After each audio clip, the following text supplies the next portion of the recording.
अस्सलाम वालेकुम। कैसे हैं आप सब लोग? उम्मीद करती हूँ कि सब ठीक होंगे। अल्हम्दुलिल्लाह मैं भी ठीक हूँ।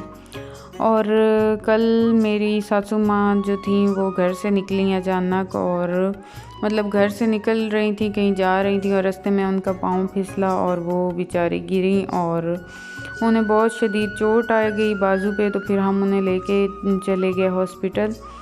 और हॉस्पिटल जब हम लेके गए तो हॉस्पिटल वालों ने हमें बताया, एक्सरे जब हुआ तो पता चला कि बाजू टूट चुका है, बल्कि 2-3 जगह से हड्डी टूट चुकी है।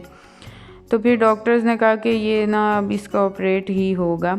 तो फिर रात को उन्होंने कुछ पट्टी वगैरह लगा दी। तो उसके बाद फिर सुबह ऑपरेट होना था, तो रात जो है वो फिर हम घर वापस आ गए।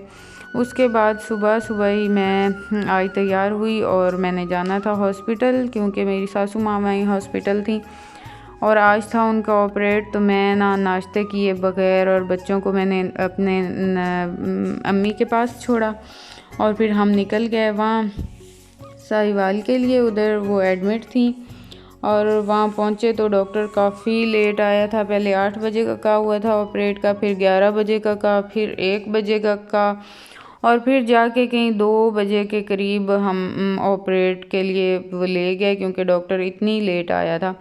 और जो कि मैं गई हुई थी नाश्ते के बगैर, तो फिर मुझे काफ़ी भूख लग रही थी। तो फिर मैं साथ एक कैफ़े था तो उधर जाके मैंने ये बर्गर खाया, क्योंकि और तो कुछ वहाँ बिस्किट्स के अलावा अवेलेबल नहीं था उसमें जो बनी हुई थी ना हॉस्पिटल में, वो छोटी सी उनकी टक शॉप उसमें। तो बाकी यहाँ जी ऑपरेशन थिएटर में लेके गए अब मेरी सासू माँ को, और बाकी हम ना काफ़ी, मेरी नंद भी थी, मैं भी थी और 1-2 और भी रिलेटिव्स के मेंबर्स थे। तो फिर हम वेट करते रहे और बहुत मुश्किल ये पीरियड था, क्योंकि मैंने आज उन्हें देखा है ऑपरेट। एक तो उनका कॉम्प्लिकेटेड काफ़ी था, 1 घंटा पूरा लगा ऑपरेशन होने में। और उसके बाद जो कंडीशन होती है पेशेंट की, जब वो होश में आने लगते हैं तो वो बहुत क्रिटिकल कंडीशन होती है। इतना वो टाइम मुश्किल होता है पेशेंट के लिए भी, और जो अटेंडेंट होते हैं उनके लिए भी वो चीज़ देखना बहुत मुश्किल होती है। वैसे तो सी सेक्शन या सीजेरियन वगैरह जो होते हैं डिलीवरी के लिए, वो तो मैंने एक आध पेशेंट का देखा हुआ था, लेकिन ये वाला भी मैंने आज देखा और इतना ये प्रोसेस लंबा था और काफ़ी देर वो बेचारी ना बड़ी मुश्किल से उन्होंने ये टाइम गुजारा, कहीं 2 घंटे उन्हें मुसलसल तकलीफ़ रही और होश भी बहुत लेट आया। और पहले तो सर्दी बहुत लगी और उसके बाद फिर कोई इतनी हीट निकली ना जिस्म के अंदर से, ऐसे लग रहा था कि इतना तेज़ शदीद वाला बुखार हो गया। लेकिन डॉक्टर्स ने कहा कि ये टेम्परेचर नहीं है, ये ना बस हीट निकल रही है, क्योंकि ऑपरेट हुआ है और कुछ मेडिसिन्स की वजह से ये ऐसे होता है, जिस्म गर्म हो जाता है। तो खैर हमने फिर बहुत सी पट्टियाँ गीली करके रखी और इस तरह करके ना बहुत ये मुश्किल टाइम था जो कि मैंने देखा और उन्होंने गुजारा।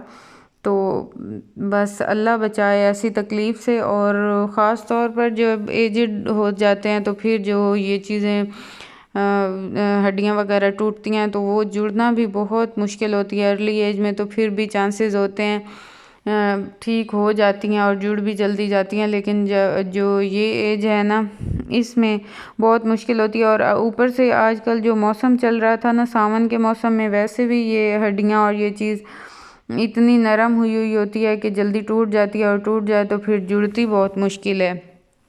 तो बस अल्लाह खैर करे, अब आगे अल्लाह खैर करे, ऑपरेट कामयाब हो गया हो अल्लाह करे, क्योंकि आज तो फिर उनका बिल्कुल हुआ था, अभी तक तो वो बहुत थी नशे की हालत में। तो आहिस्ता आहिस्ता फिर वो रिकवर होंगी तो पता चलेगा।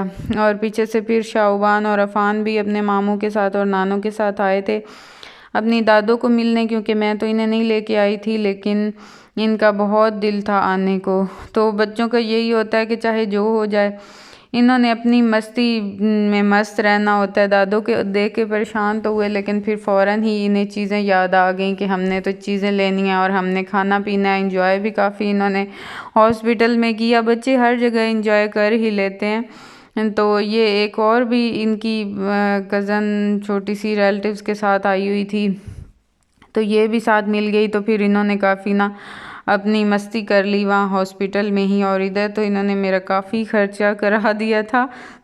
इन्होंने कहा कि हमने चीज़ लेनी है, तो फिर मुझे हॉस्पिटल से निकल के इन्हें साथ ही शॉप थी वहाँ से चीज़ लेके देनी पड़ी। वैसे तो मैंने कहा था कि जाते हुए मैं ले दूँगी, लेकिन इन्होंने कहा नहीं, हमें इधर ही ले के ही दें। फिर मैंने ले दी और ये यहाँ मैड में बन के बैठ के खा रही हैं। अफ़ान भी भाग रहा था। और फिर शाहबान इतनी इमोशनल हुई अपनी दादों को देख के, क्योंकि ये बहुत प्यार करती है और ये सेंसिटिव भी बहुत है।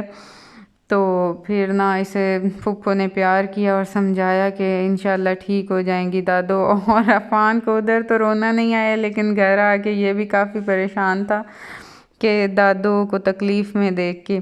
उसके बाद फिर मेरी नंद ने कहा कि आप आज घर चले जाएं रात को, क्योंकि काफ़ी उधर लोग रुके हुए थे रिलेटिव्स के। तो फिर ना भाई सुबह आप आ जाइएगा, क्योंकि सारे ना रात को जलील होते रहे, हॉस्पिटल में रहना कौन सा आसान होता है। तो फिर मैं घर आई और काफ़ी शाम रात हो गई थी। जल्दी जल्दी से मैंने ये कल वाला सालन ही पड़ा था वो गर्म किया, 7 बच्चों के लिए मैंगो कट किए, और ये रोटियां मेरी छोटी नंद ने बना के भेज दी थी। उनको मैंने कॉल की थी कि हम हॉस्पिटल हैं तो हमारे लिए रोटियां बना देना, तो उन्होंने बना के भेज दी थी। तो बस हम खाना खा ही रहे थे कि इतनी ज़ोर से शदीद वाली आंधी आई। फिर यही मैंने अपना व्लॉग भी एंड कर दिया। और अपना रखिएगा ढेर सारा ख्याल, मुझे रखिएगा दुआओं में याद। मिलेंगे नेक्स्ट व्लॉग में, तब तक के लिए अल्लाह हाफिज़।